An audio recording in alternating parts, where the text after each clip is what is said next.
ए खुदावंद, तू मुझे अपने कहर में ना झिड़क और अपने ग़ैज़ो ग़ज़ब में मुझे तंबी ना दे।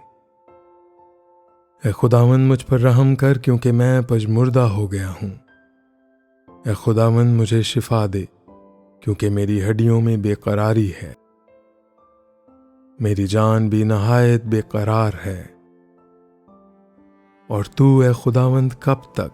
लौट ए खुदावंद, मेरी जान को छुड़ा।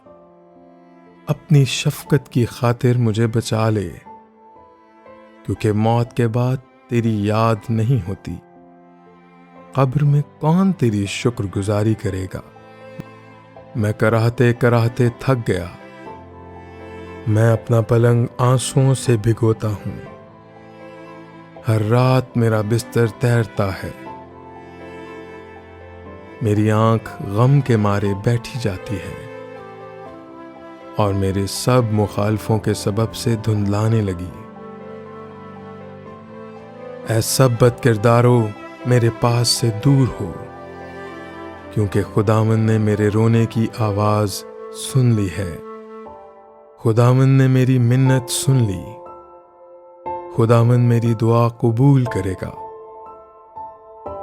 मेरे सब दुश्मन शर्मिंदा और नहायत बेकरार होंगे। वो लौट जाएंगे, वो दफतन शर्मिंदा होंगे।